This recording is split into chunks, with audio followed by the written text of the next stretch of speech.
तो कैसे हैं आप सभी। आज हम लोग एक नेक्स्ट वीडियो लेकर के आए हैं जो कि क्वाड्रेटिक इक्वेशन पे है, द्विघात समीकरण पे। हम लोगों ने पिछले वीडियो में क्या क्या पढ़ लिया था। हम लोगों ने पिछले वीडियो में पढ़ लिया है कि क्वाड्रेटिक इक्वेशन क्या होती है, द्विघात समीकरण को हम पहचानते कैसे हैं। ठीक है, पहचानना इसको आइडेंटिफाई करना। ठीक है, और दूसरा पढ़ लिया था कि उसके रूट्स कैसे निकालते हैं, यानी उसके मूल कैसे निकालते हैं। उसके बाद हमने मूल्स निकालने की दो विधि पढ़ी थी, एक गुणनखंड विधि और दूसरी विधि जो पढ़ी थी उसका क्या नाम था, दूसरी विधि का जो नाम था वो था श्रीधराचार्य विधि। कौन सी विधि? श्रीधराचार्य विधि। इन दो विधियों से हमने क्या निकाला था, इन दोनों के मूल निकालना पढ़ लिया था। ठीक है, इसके बाद हम लोग पढ़ेंगे इन सब चीज़ों के बाद तीसरा टॉपिक है, इसको हम पढ़ेंगे विविक्त कर। हमने उस दिन पिछले वीडियो में बताया था कि विविक्त कर क्या होता है, विविक्त कर। ठीक, इंग्लिश में कहते हैं डिस्क्रिमिनेशन। अभी इसे पढ़ाएंगे तब आपको बता देंगे, इसे डिस्क्रिमिनेशन कहते हैं। इसको पढ़ेंगे, इसके बाद में दो चार टॉपिक्स और हैं इसमें छोटे छोटे, उसको हम लोग देखेंगे और फिर उसके बाद में हम लोगों का द्विघात समीकरण पूरा चैप्टर कंप्लीट हो जाएगा। ठीक है, तो चलिए देखते हैं विविक्त कर क्या होता है। चलिए तो हम लोग देखते हैं कि विविक्त कर क्या होता है। इसमें हम लोग देखेंगे मूलों की प्रकृति के लिए जो प्रयुक्त होता है उसे ही विविक्त कर कहते हैं। जैसे रूट्स निकाले हमने कि x = 3 और x = -2। तो अब यहाँ पे 3 जो है, -2 जो है, ये सारे क्या हैं, ये इंटीजर का मतलब क्या है, ये सब पूर्णांक हैं। ठीक है, तो पूर्णांक हैं। अब इसमें कौन सी वास्तविक संख्या है, रियल है, कौन सी इमेजिनरी है। तो जो प्लस में होता है उसे हम कहते हैं रियल वैल्यू। ठीक है, यानी इसे कहेंगे वास्तविक। तो जब हमें मूल मिला 3 और -2, तो इसमें क्या है, एक मूल क्या है वास्तविक और दूसरा आभासी। तो इसको हम कह देंगे वास्तविक और आभासी। अब ये कैसे पता चलेगा कि ये वास्तविक है आभासी है, तो इसको जानने के लिए हम लोग विविक्त कर के बारे में पढ़ेंगे। ठीक है, तो विविक्त कर क्या होता है, इसका एक जनरल फॉर्मूला होता है, नॉर्मल तरीके से आप लोग समझ जाएंगे। नॉर्मल तरीके से फॉर्मूला होता है कि डिस्क्रिमिनेट है विविक्त कर का मतलब। तो इसका पहला अक्षर क्या है, डी। तो डी = होता है b², क्या होता है, b² - 4ac। तो ये b² - 4ac। ठीक है, तो ये विविक्त कर का फॉर्मूला होता है। जैसे हमें कोई इक्वेशन दी हुई है ax² + bx + c = 0, तो यहाँ से a b c निकल जाएगा, a b c की वैल्यू इसमें रख देंगे और हमें विविक्त कर पता चल जाएगा। विविक्त कर क्या हो जाएगा, पता चल जाएगा। ठीक है, तो अगर अब इसके लिए कंडीशंस क्या हो सकती हैं कि d जो है, चलिए देखिएगा, इसका एक केस बन सकते हैं। कितने केस बन सकते हैं, अगर d जो है बराबर हो किसके, 0 के, यानी विविक्त कर 0 के बराबर हो, तो फिर रूट्स उसके क्या आएंगे। अगर विविक्त कर 0 के बराबर होगा तो उसके रूट्स जो हैं वो वास्तविक आएंगे और आपस में बराबर आएंगे। तो इसमें क्या आएंगे, वास्तविक आएंगे, इसको नोट कर लीजिए, वास्तविक आएंगे और आपस में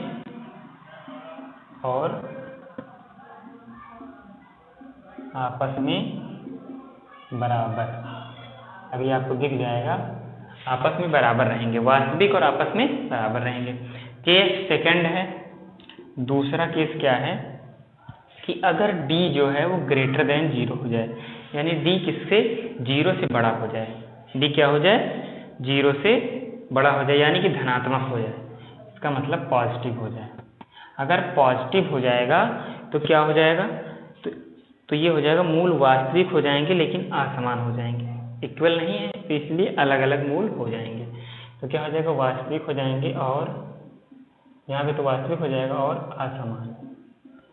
असमान। ठीक, ये हो जाएगा वास्तविक, यहाँ पे लिख दो, वास्तविक हो जाएंगे और असमान हो जाएंगे। ठीक है, इतना समझ में आ गया होगा, बहुत ही आसान है, कुछ नहीं इसमें रटना है। रटना के समझो मतलब इसको याद करना है, छोटा सा फॉर्मूला है। जैसे मोबाइल नंबर होता है तो उसमें कुछ समझना तो होता नहीं, याद करना होता है। उसी तरह से हम लोग इसको भी ध्यान देंगे तो याद हो जाएगा, ठीक है। फिर केस आता है कौन सा, थर्ड। एक ही केस बचा हुआ है कि अगर ये छोटा हो तो क्या हो जाएगा, निगेटिव हो जाएगा। जब 0 से छोटा होगा, यानी देखिए यहाँ पे ध्यान दीजिएगा, आपको बता देते हैं। ये 0 है, ये 1 2 3 4, ग्राफ में देखिए 1 2 3 4, -1 -2 -3 -4, 1 2 3 4। अगर ग्राफ में 0 के राइट साइड में चलेंगे तो पॉजिटिव और लेफ्ट साइड में चलेंगे तो निगेटिव। तो अगर 0 से छोटा है यानी कि निगेटिव है, तो ये क्या हो जाएगा, निगेटिव हो जाएगा। और अगर निगेटिव है तो क्या हो जाएगा, मूल क्या हो जाएंगे, आभासी हो जाएंगे। क्या हो जाएंगे, यहाँ से क्या हो जाएंगे, मूल आभासी हो जाएंगे। आभासी, जब आभासी हो गए तो उसमें समान असमान इन सब चीज़ों का कोई मतलब ही नहीं, ठीक है। आभासी का मतलब होता है, इसको इंग्लिश में लिख देते हैं इमेजिनरी। इमेजिनरी, इमेजिनरी होंगे, इसको स्पेलिंग देख लीजिएगा, इमेजिनरी, ठीक है। रियल होता है वास्तविक का मतलब, इसको लिख लीजिए। और समान जानते ही हैं, इक्वल हो, यहाँ पे असमान हो, अनइक्वल हो, वास्तविक, रियल, ये सारा चीज़ आप लोग समझ गए। तो चलिए ये नोट कर लीजिए, फिर आगे बढ़ते हैं। चलिए हो गया। चलिए एक क्वेश्चन लेते हैं, बहुत ही आसान, छोटा छोटा टॉपिक है, आपको बता देते हैं, बहुत ही आसान है। एक क्वेश्चन लेते हैं, कोई भी एक क्वेश्चन ले लेते हैं, जैसे किताब से देख लेते हैं कोई क्वेश्चन। चलिए ठीक है, ले लेते हैं 4x² - px + 2 = 0, यानी -px + 2 = 0। तो यहाँ से a कितना है, a = 4, b कितना है -p, और c कितना है 2। यहाँ से रखेंगे d बराबर -b² यानी -p², और प्लस क्या होता है, b² -4, सॉरी b² होगा यानी p², और -4 × a क्या है, 4 है, और c 2, तो 4 × 2 क्या हो जाएगा, d = p² -4, 4 जा कितना होगा, 4 चौके 16 गुना 32, तो ये हो जाएगा d = p² - 32, ठीक है, p² - 32। तो ये हम अगर यहाँ से देखें तो ये हो जाएगा p - 32 = d - 32 = p², ठीक है, ठीक है। यानी कि इसके रूट्स क्या आएंगे, इसको नॉर्मल तरीके से अगर यहीं से देखें तो यहाँ पे ध्यान से समझिएगा, नॉर्मल तरीके से नहीं निकाल सकते आप। इसमें ये होगा कि d है, अकेला है, और ये कितने हैं, ये भी अकेला है, लेकिन इस अकेले में हमने कुछ वापस कर दिया, तब ये d के इक्वल हो रहा है। यानी कि आपके पास 50 किलो है, 50 किलो में से क्या करें हम, 20 किलो निकाल दें, तब ये d के इक्वल आए। तो यानी 50 किलो d से बड़ा है, समझ में आया। ऐसे समझ लीजिए 10 आदमी हैं और 10 आदमी 10 नंबर के इक्वल हैं, तो क्या हो जाएगा, अगर 10 आदमी 10 नंबर के इक्वल हैं, यहाँ पे 10 है, यहाँ पे 10 है, तो क्या हो जाएगा, सेम हो जाएगा। और अगर यहाँ पे लिखा हुआ है 12, या 12 की जगह लिखा हुआ है p - 2 लिखा हुआ है, p - 2, यानी p की जगह 12 है, तो 12 - 2, तभी तो यहाँ पे 12 हो सकता है। तो ये 12 क्या है, 10 से बड़ा है, यानी कि p² - 32 क्या है, d से बड़ा है, यानी d > 0। d क्या है, इससे क्या हो जाएगा, बड़ा हो जाएगा, इससे। अब आप एक बार दिमाग लगा लीजिए, फिर आपको बताते हैं, थोड़ी देर सोच लीजिए, बाकी जो है वो क्लियर है, ठीक है। चलिए लगाए दिमाग। तो इस तरह ये हो जाएगा, इसका डिस्क्रिमिनेशन निकाल देंगे हम इस तरह से। और अगर हम कहें मूल क्या होगा इसका, तो मूल हम ऐसे कल्पना कर सकते हैं कि ये क्या है, बड़ा है और ये छोटा है। तो यानी डी जो है वो 0 से बड़ा है। ठीक है, डी जो है 0 से बड़ा है। अगर 0 से बड़ा है तो रियल होगा यानी वास्तविक होगा, और क्या होगा, समान होगा, असमान होगा। समान कब होता है, जब 0 के इक्वल हो। ठीक है, असमान होगा। चलिए, तो इस तरह से हमने इसके रूट्स निकाले। एक दो क्वेश्चन और लेते हैं जल्दी से, इसके बाद में हम लोग नेक्स्ट टॉपिक पे चलते हैं।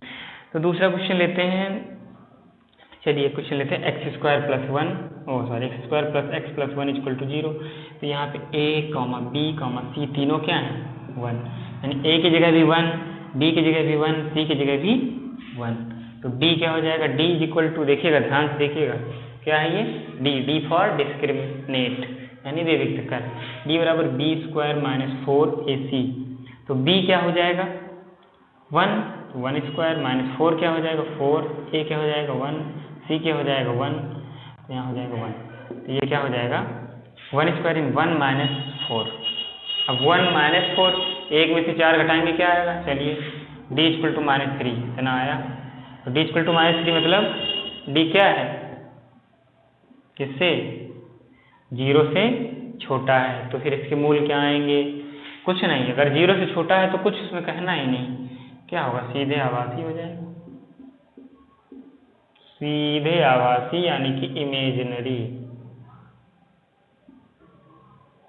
इमेजिनरी। ठीक, नॉर्मल हो गया। अगर रूट्स निगेटिव जाते हैं, उसके मूल माइनस में होता है, तो वो डायरेक्ट क्या हो जाएगा, इमेजिनरी हो जाएगा। क्या हो जाएगा, इमेजिनरी। इतना समझ आया कि d अगर इक्वल है 0 के, तो रूट्स जो हैं वो समान होंगे और वास्तविक होंगे। ठीक है, अगर d जो है बड़ा है 0 से, तो असमान होंगे और वास्तविक होंगे। ठीक है, यहाँ ध्यान से जल्दी देखिएगा, अगर d जो है छोटा है 0 से, तो क्या हो जाएगा, आभासी हो जाएगा, आभासी। कितनी कंडीशन है, 1, 2 और 3 कंडीशन होती हैं विविक्त कर के लिए। इतना समझ में आ गया। चलिए, अब हम लोग एक नेक्स्ट वीडियो में देखेंगे कि इसके क्वेश्चन लिख दे रहे हैं आपको, आप उसको सॉल्व करिए, और क्वेश्चन कुछ लिख दे रहे हैं। चलिए लिख लीजिए। पहला क्वेश्चन, ये आपके होमवर्क है आपके लिए, x² - 4x + 4x² - 4x + 4 = 0। दूसरा क्वेश्चन है x² - 3x + 1 = 0। तीसरा क्वेश्चन है 4x + 2x - 1 = 0। चौथा क्वेश्चन है 3x - 5x + 7 = 0। पांचवा क्वेश्चन है, यहाँ सब जगह x² है। ठीक है, x² + x - 8 = 0। तो इन 5 क्वेश्चन को आप लोग क्या करेंगे, सॉल्व करेंगे। इसका क्या निकालना है हमें, विविक्त कर। ठीक, विविक्त कर निकालना है। ठीक है, तो हम लोग विविक्त कर निकालना इस वीडियो में सीखे।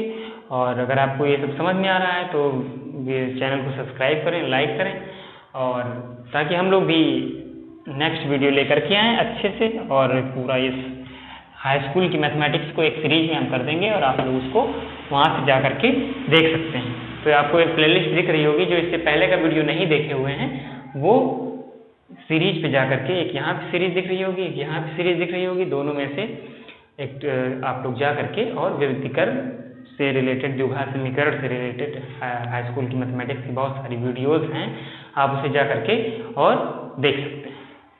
तो बने रहिए हमारे चैनल पे, तब तक के लिए जय हिंद।